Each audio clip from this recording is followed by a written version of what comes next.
প্রিয় দর্শক, আবু তোহা মোহাম্মদ আদনান বেঁচে আছে, মরে নাই। কোথায় ছিলেন? গিয়েছিলেন কারো কাছে, নাকি কেউ নিয়ে গেছে?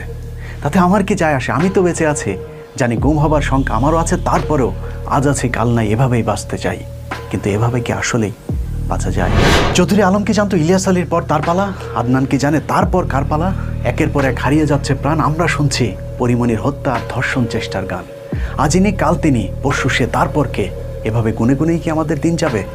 না, এভাবে চলতে পারে না। কে, কারা, কেন, কিভাবে মানুষকে গুম করছে তা জানতেই আজকের পর্ব আপনাদের সাথে আছি আমি, ইলিয়াস হুসাইন। বাংলাদেশ একটি মৃত্যুপুরীর নাম। এই মৃত্যুপুরীতে কে, কেন, কখন মরছে, কারা মারছে, কেনই বা মারা হচ্ছে, তাও অজানাই থেকে যায়। মৃত্যুর পর লাশটুকু ফিরে পাবার অধিকারও হারিয়েছে বালের স্বাধীন দেশের এই পরাধীন নাগরিকেরা। গুম এখন এই রাজ্যের নিয়মিত এবং খুবই স্বাভাবিক একটি ঘটনা। যে কেউ যে কোনো সময় গুম হয়ে যেতে পারে, এমন অনিশ্চয়তা মাথায় নিয়েই নিশ্চিন্তে এদেশের মানুষ ঘুমায়। সৌভাগ্যক্রমে কিছু গুমের ঘটনায় মানুষের লাশ অন্তত পাওয়া যায়। তেমনি গুমের একটি ঘটনা নারায়ণগঞ্জের 7 খুন।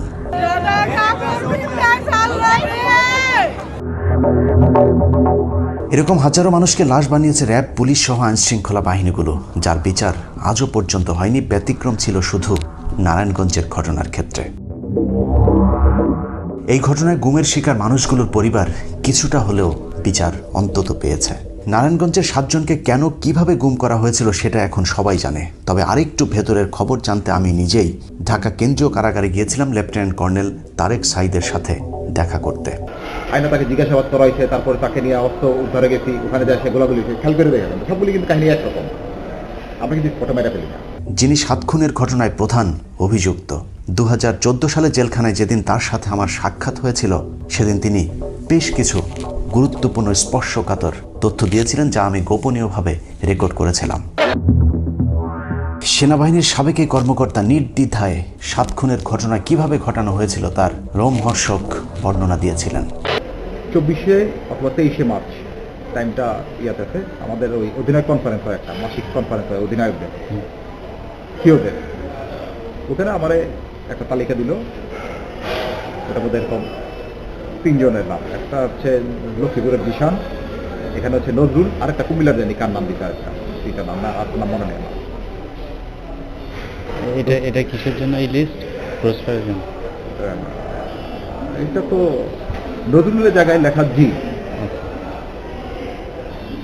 জি, কিন্তু আমাদের কাছে অন্য সিম্বল আছে জি রকম। যেদিনের ঘটনা তারপর দিন আইসা আমি আরে ধরছি আমার সমস্ত অফিসারদেরকে নিয়ে বসছি, বসে লিস্ট নিয়ে ওপেন, এটা তো লুকেন চাপড়, এটা তো হেডকোয়ার্টার আদেশ, ওপেন শোনাই দিলাম যে এটা ধরো, এটা ধরো, এটা ধরো। র্যাবের সাবেক এই সিওর বক্তব্য অনুযায়ী র্যাবের প্রতি মাসে একটি মিটিং হয়। সেই মিটিংয়ে স্বরাষ্ট্র মন্ত্রণালয় থেকে যে তালিকা র্যাব হেডকোয়ার্টারে পাঠানো হয়, সেগুলো সংশ্লিষ্ট ব্যাটালিয়নের সিওদের কাছে দেওয়া হয়। এরপর সুবিধামতো সুযোগ সময় অনুযায়ী তালিকাভুক্ত সেই ব্যক্তিকে খুন করা উক্ত ব্যাটালিয়নের জন্য সরকারি দায়িত্ব হয়ে দাঁড়ায়। তারেক সাঈদের এই বক্তব্য সত্যি হলে র্যাবের প্রতিটি গুম খুনের জন্য স্বরাষ্ট্রমন্ত্রী ও প্রধানমন্ত্রী সহ রাষ্ট্রের গুরুত্বপূর্ণ অনেকের বিচার হওয়া প্রয়োজন। শুধুমাত্র তারেক সাঈদের বিচার হলেই গুম কখনোই বন্ধ হবে না। প্রিয় দর্শক, এভাবে আমাদের ট্যাক্সের টাকায় চলা একটা বাহিনী দিনের পর দিন আমাদেরকেই গুম করছে। এসব তো পুরাতন খবর। আজকে বিদেশি আরেকটি বাহিনীর গুমের খবর জানাবো। 1971 সালে বাংলাদেশ তথাকথিত স্বাধীন হলেও আসলে আমরা এখনো পরাধীন আছি। দাস দাসীদের মতো দাসত্বের শৃঙ্খলে আমরা আজও বন্দী, মাঝে মধ্যে মহাজন পাল্টায়। বাংলাদেশ 1947 সাল পর্যন্ত ব্রিটিশদের দাসত্বের জীবন শেষ করে হাত বদলায় পাকিস্তানের কাছে। এরপর চোখ পড়ে ভারতের। 1965 সালে ভারত পাকিস্তান যুদ্ধের পর থেকেই বাংলাদেশ দখলের পরিকল্পনা করে ভারত, কারণ সেই যুদ্ধে ভারতকে পূর্ব পশ্চিম 2 পাকিস্তানের আক্রমণ সামাল দিতে হয়েছিল। এছাড়া ভারতের গোয়েন্দা ব্যর্থতাও সেই যুদ্ধের একটি দুর্বলতা হিসেবে চিহ্নিত করা হয়েছিল। গোয়েন্দা ব্যর্থতা কাটাতে 1968 সালে ভারতের পূর্বের গোয়েন্দা সংস্থাটিকে ঢেলে সাজিয়ে নাম পাল্টে করা হয় রিসার্চ অ্যান্ড অ্যানালাইসিস উইং, সংক্ষেপে যাকে বলা হয় র। পূর্ব পাকিস্তানকে পশ্চিম পাকিস্তান থেকে আলাদা করতে সেই বছরই বাংলাদেশ নামে একটি প্রজেক্ট হাতে নেয়, যে প্রজেক্টের মূল থিম ছিল ডিভাইড অ্যান্ড রোল। আর সেই প্রজেক্টেরই ফলাফল 1971 সালের কথিত মুক্তিযুদ্ধ আর আজকের ভারতের গিলে খাওয়া কথিত স্বাধীন বাংলাদেশ। রয়ের সেই প্রজেক্টের কাজ খুব বেশি কঠিন হয়নি, কারণ তাদেরকে সহায়তা করেছে তৎকালীন বাংলাদেশের কিছু ক্ষমতালোভী রাজনৈতিক নেতা। এই ক্ষেত্রে ভারতের সবচেয়ে পছন্দের লোক ছিলেন শেখ মুজিবুর রহমান। শেখ মুজিবের সাথে ভারতীয় গোয়েন্দা সংস্থার গোপন চক্রান্তের বিষয়টি পাকিস্তানি গোয়েন্দা সংস্থা ধরে ফেলার পর 1968 সালে শেখ মুজিব ও তার 35 সহযোগীর বিরুদ্ধে মামলা করে তাদেরকে গ্রেফতার করা হয়, যেটিকে আমরা আগরতলা ষড়যন্ত্র মামলা হিসেবে জানি, কিন্তু বাস্তবে সেটি কোনো ষড়যন্ত্র মামলা না। শেখ মুজিব আসলেই ভারতীয় গোয়েন্দা সংস্থার সাথে গোপন মিটিং করেছিলেন, যে বিষয়টি অশোক রায়নার ইনসাইড র বইয়ের 63 পৃষ্ঠায় তুলে ধরা হয়েছে। সেই মামলার একজন অন্যতম আসামি ক্যাপ্টেন এ শওকত আলী 2011 সালে প্রকাশিত তার বইয়ে স্বীকার করেন শেখ মুজিব আসলেই ভারতের সাথে গোপন চক্রান্ত করেছিল, যা আবার গুরুত্ব সহকারে আগরতলা ষড়যন্ত্র মামলার উইকিপিডিয়াতেও সংযুক্ত করেছে কর্তৃপক্ষ। এসব কারণে পূর্ব আর পশ্চিম পাকিস্তানের নেতাদের মধ্যে অবিশ্বাস বাড়তে শুরু করে। সেই সাথে ভৌগোলিক কারণে পশ্চিমাদের আমাদের প্রতি বৈষম্যের দৃষ্টি তো আগে থেকেই ছিল। পশ্চিম পাকিস্তানের দুঃশাসন থেকে বাঁচতে পূর্ব পাকিস্তানিদের স্বাধীনতা প্রয়োজন ছিল, এটা সত্য, কিন্তু ভারত আমাদেরকে সহায়তা করার জন্য নয়, বরং পশ্চিম পাকিস্তান থেকে পূর্ব পাকিস্তানকে আলাদা করে তারপর আমাদেরকে শোষণ করতে চেয়েছিল, যে কাজটি এখন তারা করছে। 1971 সালের 26শে মার্চ মুক্তিযুদ্ধ শুরু হবার পর ইন্দিরা গান্ধী, তাজউদ্দিন, ব্যারিস্টার আমিরুল এবং রেহমান সোবানের সাথে প্রথম সাক্ষাৎ করেন 4 এপ্রিল। ইন্দিরা গান্ধী সেদিনই মুক্তিযুদ্ধে ভারতের সর্বাত্মক সমর্থনের কথা বলেন। একদিকে তাজউদ্দিনদেরকে সহায়তার আশ্বাস দিলেও ইন্দিরা চেয়েছিলেন বাংলাদেশ স্বাধীন হলেও এই দেশটা যেন কখনোই কার্যকর রাষ্ট্র হতে না পারে সেটা নিশ্চিত করতে। যে কারণে ইন্দিরা তাজউদ্দিনকে সমর্থনের কথা বললেও পাশাপাশি তৎকালীন রয়ের প্রধান রমেশ্বর নাথ কাউকে দায়িত্ব দেন তাজউদ্দিনের বিপরীতে আরেকটি বাহিনী তৈরি করতে, যারা স্বাধীনতার পর ভারতের কথা মতো কাজ করবে। ইন্দিরার কথা অনুযায়ী শুরু হয় রয়ের মিশন। এরই মধ্যে 10 এপ্রিল মুজিবনগর সরকার গঠনকে কেন্দ্র করে তাজউদ্দিন ও শেখ মুজিবের ভাগ্নে শেখ মনির মধ্যে চরম দ্বন্দ্ব দেখা দেয়। মুজিবনগর সরকারে কোনো পদে রাখা হয়নি বলে শেখ মনি, তোফায়েল সহ আওয়ামী লীগের বেশ কয়েকজন নেতা বিদ্রোহী হয়ে মুজিবনগর সরকারকে প্রত্যাখ্যান করে, এবং পুরো মুক্তিযুদ্ধের সময়টা শেখ মনি, তোফায়েলরা কখনোই মুজিবনগর সরকারকে স্বীকৃতি দেয়নি। যদিও সেই আওয়ামী লীগই আজ মুজিবনগর দিবস পালন করে। যা হোক, তাজউদ্দিন ও মনি গ্রুপের মধ্যে দ্বন্দ্ব শুরু হলে সেটাকে লুফে নেয় ভারত। একদিকে মুজিবনগর সরকারকে সমর্থন দেয়, অন্যদিকে শেখ মনির পক্ষে থাকা তোফায়েল, আব্দুর রাজ্জাক, সিরাজুল আলম খান সহ বেশ কয়েকজন নেতাকে ডেকে নিয়ে মুক্তিযোদ্ধাদের প্রতিপক্ষ আরেকটি বাহিনী তৈরি করেন, যার নাম দেয়া হয় বিএলএফ বা বাংলাদেশ লিবারেশন ফ্রন্ট। পরবর্তীতে যেটাকে মুজিব বাহিনী বলা হতো। শেখ মুনির নেতৃত্বে এই বাহিনীকে দেরাদুনে নিয়ে সামরিক প্রশিক্ষণেরও ব্যবস্থা করে ভারত। এভাবেই ভারতের কারসাজিতে দেশ স্বাধীন হবার আগেই দুটি দলে বিভক্ত করে দেওয়া হয় বাংলাদেশের রাজনীতিকে। পুরো যুদ্ধের 9 মাস ধরে চলেছে মুজিব বাহিনী ও মুক্তি বাহিনীর মধ্যে দ্বন্দ্ব। মুজিব বাহিনীর সাথে মুক্তি বাহিনীর বিরোধ কতটা প্রকট ছিল তার বর্ণনা ইতিহাস থেকে একটু জেনে আসা যাক। মূলধারা ৭১ বইয়ের ১১৯ নম্বর পাতায় বলা হয়েছে, মুক্তিযুদ্ধ চলাকালীন অক্টোবরের মাঝামাঝিতে মুজিব বাহিনী তাজের বিরুদ্ধে চরম বেপরোয়া হয়ে ওঠে। মূলধারা ৭১ বইয়ের ১২০ নম্বর পাতায় একটি স্পর্শকাতর তথ্য দেওয়া হয়েছে, যেখানে বলা হয়েছে মুজিব বাহিনীর এক সদস্য অস্ত্রসহ তৎকালীন অস্থায়ী সরকারের প্রধানমন্ত্রী তাজউদ্দিনের কার্যালয়ে যান। সেখানে গিয়ে তিনি জানান শেখ মনিরা তাজউদ্দিনকে খুন করার পরিকল্পনা করেছে এবং সেই খুনের দায়িত্ব জনৈক সেই ব্যক্তির হাতেই দেওয়া হয়েছে। কিন্তু বিবেকের তাড়নায় তিনি তাজউদ্দিনকে খুন না করে তার আগেই বিষয়টি তাকে জানাতে এসেছেন। মূলধারা ৭১ বইয়ের ১২০ পাতার শেষ 2 লাইনের সাথে ১২১ পাতার প্রথম 2 লাইন যোগ করলে দেখা যায় মুজিব বাহিনী ছিল মূলত রয়ের নিয়ন্ত্রিত একটি বাহিনী। মুক্তিযোদ্ধারা যেন কোনোভাবেই ভারতের সহায়তা ছাড়া দেশ স্বাধীন করতে না পারে, সেজন্য মুক্তি বাহিনী ও মুজিব বাহিনীর মধ্যে একটি কোন্দল জিয়ে রাখে। ১২৫ নম্বর পাতায় বলা হয়েছে, রয়ের মদদে মুজিব বাহিনীর মুক্তিযুদ্ধ বিরোধী কর্মকাণ্ড থেকে বাঁচতে সৈয়দ নজরুল ইসলাম ও তাজউদ্দিন দিল্লিতে ইন্দিরা গান্ধীর সাথে দেখা করতে যান। ইন্দিরা বিষয়টি জানার পর মীমাংসা করার আশ্বাস দিয়ে ডিপি ধরকে দায়িত্ব দেন। বইয়ের 126 পাতায় বলা হয়েছে, মুক্তিযোদ্ধা ও মুজিব বাহিনীর কোন্দল মেটাতে মেজর জেনারেল বিএন সরকার একটি মিটিং কল করেন। সেই মিটিংয়ে মুক্তিযোদ্ধাদের পক্ষে জেনারেল ওসমানী ও তাজউদ্দিন আহমেদ উপস্থিত থাকলেও শেখ মনির মুজিব বাহিনীর পক্ষ থেকে সেখানে কেউই যাননি। আসলে এ সবই ছিল ভারতের নাটক। ভারত দুই পক্ষকেই দুইভাবে দুই গ্রুপের বিরুদ্ধে খেপিয়ে তুলেছিল। কেন মুক্তিবাহিনীর বিরুদ্ধে আরেকটা বাহিনী অর্থাৎ মুজিব বাহিনী তৈরি করা হয়েছিল সেটা পরিষ্কার হয় 71-এর সেপ্টেম্বর মাসে। মুজিব বাহিনীর অত্যাচারে প্রবাসী সরকার বাধ্য হয় ভারতের সাথে একটি চুক্তি করতে। 7 দফা মৈত্রী চুক্তির ভয়ঙ্কর সেই ধারাগুলো হচ্ছে, যারা মুক্তিযুদ্ধে সক্রিয়ভাবে অংশ নিয়েছে তাদেরকে শুধু প্রশাসনিক পদে রাখা হবে, বাকি বাঙালি কর্মকর্তাদের চাকরিচ্যুত করে শূন্য পদে ভারতীয় নাগরিকেরা প্রশাসনিক দায়িত্ব নেবে। বাংলাদেশ স্বাধীন হলেও প্রয়োজনীয় সংখ্যক ভারতীয় সৈন্য বাংলাদেশে অবস্থান করবে, তবে কতদিন তারা এই দেশে থাকবে তার সুনির্দিষ্ট কোনো সময়সীমা বেঁধে দেওয়া হয়নি চুক্তিতে। চুক্তির 3 নম্বর দফায় বলা হয়েছে, বাংলাদেশে নিজস্ব কোনো সেনাবাহিনী থাকবে না। এরপরের চুক্তিতে বলা হয়েছে, অভ্যন্তরীণ আইনশৃঙ্খলা বজায় রাখতে মুক্তি বাহিনীকে কেন্দ্র করে একটি প্যারামিলিশিয়া বাহিনী গঠন করা হবে, অর্থাৎ পরবর্তীতে যেই রক্ষী বাহিনী গঠন করা হয়েছিল সেটি ভারতের পরামর্শেই। চুক্তির 5 নম্বর দফায় বলা হয়েছে, যুদ্ধে পরবর্তী দিনগুলোতে মুক্তি বাহিনীর অধিনায়কত্ব করবেন ভারতীয় সেনাপ্রধান, আর মুক্তি বাহিনী ভারতীয় সেনাবাহিনীর অধীনে যুদ্ধ করবে। চুক্তির শেষের 2টি দফা যথাক্রমে ঠিক এরকম। দুদেশের বাণিজ্যিক সম্পর্ক হবে খোলা বাজার কেন্দ্রিক। বিদেশি কোনো রাষ্ট্রের সাথে বাংলাদেশ কখনোই সরাসরি যোগাযোগ করতে পারবে না। সেক্ষেত্রে ভারতের সাথে পরামর্শ করে বাংলাদেশের পররাষ্ট্র মন্ত্রণালয় সব বিষয়ে সিদ্ধান্ত নেবে। প্রিয় দর্শক, কেন বিজয় দিবসে মুক্তিযোদ্ধাদেরকে রাখা হয়নি? কেন মুক্তিযুদ্ধের 2টি আলাদা বাহিনী তৈরি করে আমাদের মধ্যে বিভক্তির প্রাচীর তৈরি করা হয়েছিল, তার উত্তর মিলতে শুরু করে 16ই ডিসেম্বরের পর থেকে। মুক্তিযুদ্ধ শেষ, বাঙালি লুঙ্গি মাথায় তুলে দৌড় দিয়ে ভাবলো তারা সব মুক্ত হয়েছে। ওদিকে মুক্তি পেয়েছে শেখ মুজিবও, পাকিস্তানি বাহিনীও চলে গিয়েছে, কিন্তু 15 এপ্রিল পর্যন্ত ভারত গুম, খুন, লুটপাট সবই করেছে শেখ মুজিবের বাংলাদেশে। একদিকে লুটপাট, অন্যদিকে সুচতুরভাবে গুজব ছড়িয়ে মুক্তিযুদ্ধ নিয়ে গাঁজাখুরি সব গল্প ছড়িয়ে গেছে ভারতীয় বাহিনী। সবচেয়ে বড় গুজব বুদ্ধিজীবী হত্যাকাণ্ড।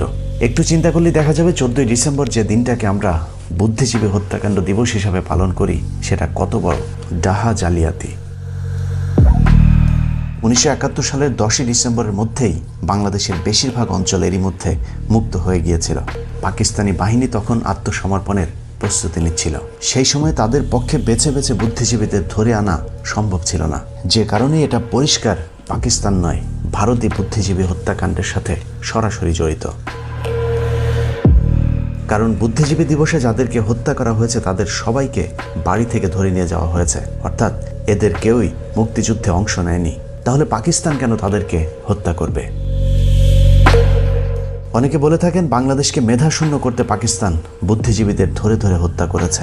তাহলে প্রশ্ন হলো, শেখ মুজিবকে কেন ছেড়ে দেওয়া হয়েছিল? এটা ঠিক মেধাশূন্য করতে বুদ্ধিজীবীদের হত্যা করা হয়েছে, তবে সেটা পাকিস্তান নয়, ভারত করেছে, যা জহির রায়হানের হত্যাকাণ্ডের মধ্য দিয়ে প্রমাণিত হয়েছে। জহির রায়হান 1972 সালের 30 জানুয়ারি গুম হন। তখন বাংলাদেশে পাকিস্তানি বাহিনীর একজনও ছিলেন না। উইকিপিডিয়ার তথ্য বলছে জহির রায়হান ছিলেন একজন বাংলাদেশি ঔপন্যাসিক, লেখক, চলচ্চিত্র নির্মাতা। তিনি বাংলাদেশের মুক্তিযুদ্ধের সময় নির্মিত তার ডকুমেন্টারি স্টপ জেনোসাইডের জন্য বিখ্যাত। এই ডকুমেন্টারিটি কাল হয়ে দাঁড়িয়েছিল জহির রায়হানের জন্যে। এই ডকুমেন্টারিতে ভারতের বিভিন্ন লুটপাটের বিষয়গুলো তিনি তুলে ধরছিলেন, যে কারণেই ভারত তাকে বাঁচতে দেয়নি। যুদ্ধের পর পাকিস্তানের সৈন্যদের ফেলে যাওয়া অস্ত্র, গোলাবারুদ, কামান, সেনা সরঞ্জাম, মিল কারখানার দামি যন্ত্রপাতি সহ বিদেশ থেকে আসা ত্রাণ সামগ্রী লুটপাট করছিল ভারতীয় সেনারা। আর সেই সবের তথ্যচিত্র জহির রায়হান তার ডকুমেন্টারিতে তুলে আনার কারণেই ভারতীয় বাহিনী তাকে গুম করে নিয়ে যায়। তারা লোকজনদেরকে বাধ্য করত বাড়িটার জিনিসপত্র লুট করতে। এরপর তারা মুভি ক্যামেরা দিয়ে এসব লুটেরাদের শুটিং করত। 1972 সালের 30 জানুয়ারি বাসা থেকে বের হবার পর জহির রায়হান আর বাসায় ফিরে আসেননি। তৎকালীন প্রধানমন্ত্রী শেখ মুজিবের কাছে জহির রায়হানের বোন সন্ধান চাইতে গেলে শেখ মুজিব তাকে বলেন, এটা নিয়ে বেশি বাড়াবাড়ি করো না, তাহলে নিজেও গুম হয়ে যাবা। যা কিনা সেই সময়ের পত্রিকায় ছাপা হলে ক্ষোভে ফেটে পড়েন দেশের সাধারণ মানুষ। প্রিয় দর্শক, শেখ মুজিবের বাংলাদেশে জহির রায়হানকে দিয়ে গুমের সূচনা করেছিল ভারত, আর এখন হাসিনার সময় পুরো বাংলাদেশটাই তো একটা গুমের রাজ্য। আগে ভারতে এসে গুম করে নিয়ে যেত, এখন নিজেরাই গুম করে ভারতে নিয়ে দিয়ে আসে বাংলাদেশের নজিরবিহীন বেনজির বাহিনী। দেশ স্বাধীনের পরও নিজেদের মধ্যে কোন্দল থামেনি। একদিকে মুজিব সরকারের চরম লুটপাট, গুম, খুন চলেছে, অন্যদিকে ভারতীয় বাহিনী চালিয়েছে নির্বিঘ্নে তাদের অপারেশন। ক্ষমতায় টিকে থাকতে শেখ মুজিবও বাধ্য হয়ে ভারতকে যা ইচ্ছে তাই করবার সুযোগ দিয়েছিল। অন্যদিকে যারাই ভারতের বিরুদ্ধে কথা বলেছে তাদেরকেই নানান ধরনের বিপদে ফেলা হয়েছিল। বাংলাদেশ স্বাধীন হবার পর প্রথম ভারতীয় লুটপাটের বিরুদ্ধে যিনি কথা বলেছিলেন তার নাম মেজর মোহাম্মদ আব্দুল জলিল, যাকে আমরা মেজর জলিল হিসেবেই চিনি। 1972 সালের 15 এপ্রিল পর্যন্ত বাংলাদেশের পুরো প্রশাসনিক ক্ষমতা, এমনকি সেনাবাহিনীর নেতৃত্বেরও পুরো নিয়ন্ত্রণ করেছে ভারত। বিহারিদের বাড়িঘর লুটপাট, ধর্ষণ, এটা তো তাদের দায়িত্বই মনে করা হতো। এছাড়া পাকিস্তানি সেনাবাহিনীর ফেলে যাওয়া অস্ত্র, গোলাবারুদ, ট্যাঙ্ক, কামান, সামরিক সরঞ্জাম ও পূর্ব পাকিস্তানের মিল, কলকারখানার মূল্যবান যন্ত্রপাতি সহ বিদেশ থেকে আনা ত্রাণ সামগ্রী পর্যন্ত লুটপাট করেছিল ভারতীয়রা।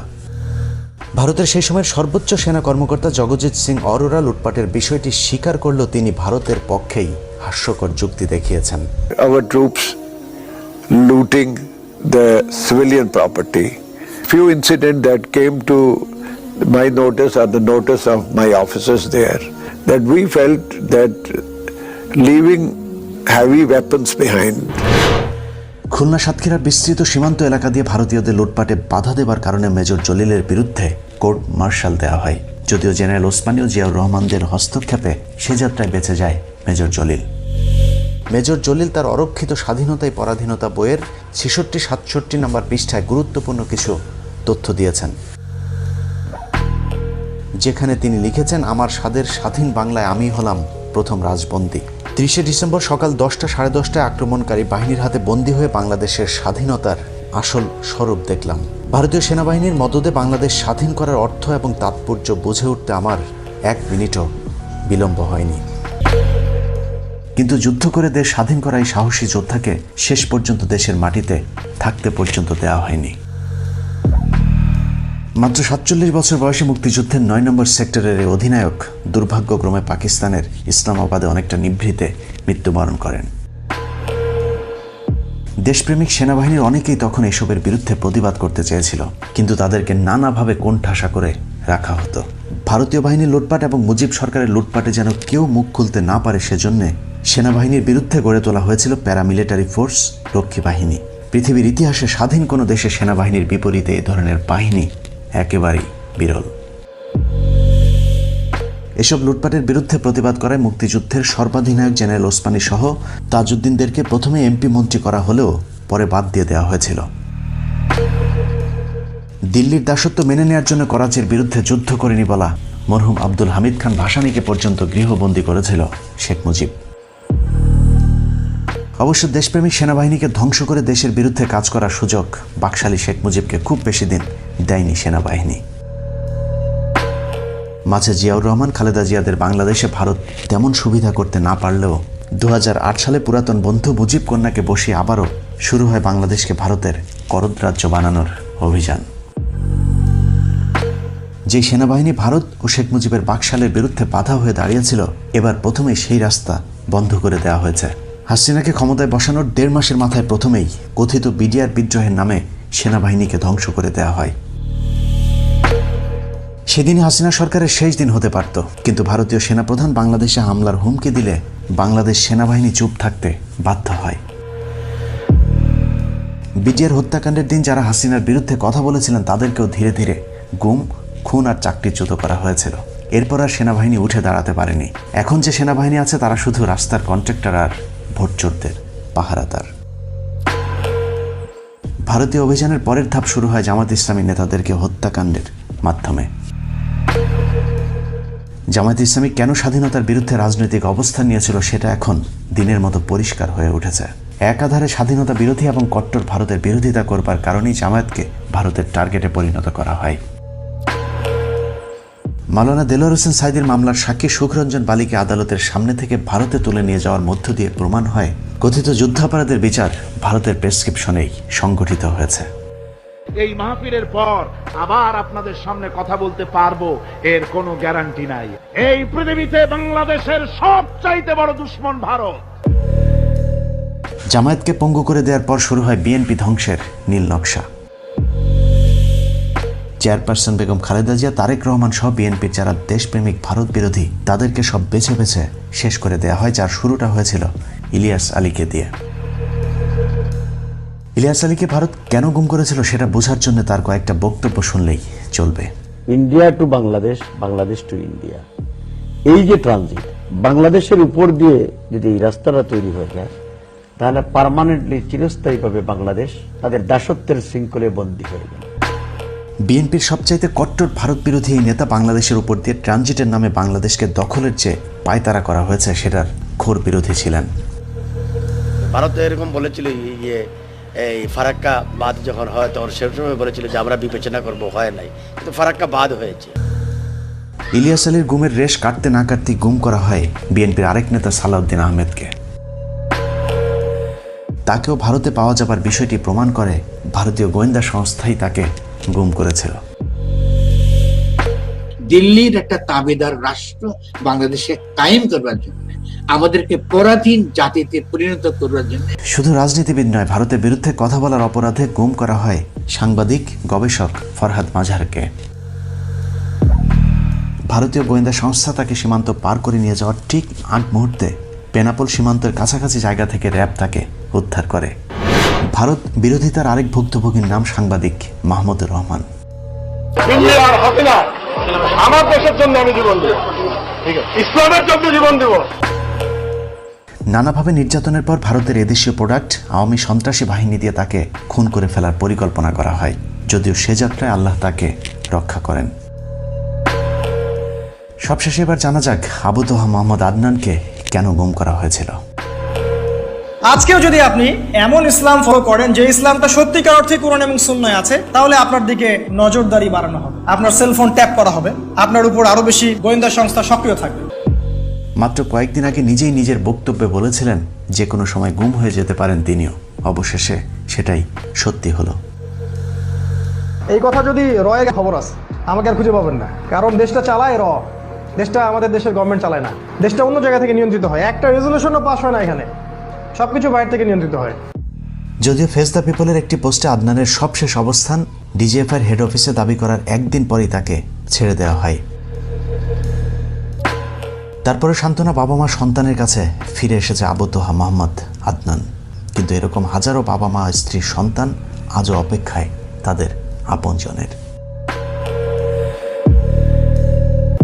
প্রিয় দর্শক, একদা আমরা পরাধীন ছিলাম, কিন্তু মুখে ভাত ছিল, পরনে কাপড় ছিল, ধর্ষিত হয়নি আমার বোন, ছিল না হত্যা, হয়নি খুন। তারপরও স্বাধীনতা চেয়েছি, কারণ ছিল না ভোটের অধিকার, কথা বলার স্বাধীনতা। কিন্তু আজ কি? পেটে ভাত নাই, ভোট নাই, কথা বলার স্বাধীনতা নাই, ধর্ষণের বিচার নাই, আওয়ামী লীগ না করলে তার চাকরি পাওয়ার সুযোগ নাই। তারপরও এই দেশটাই নাকি কারো কাছে সিঙ্গাপুর।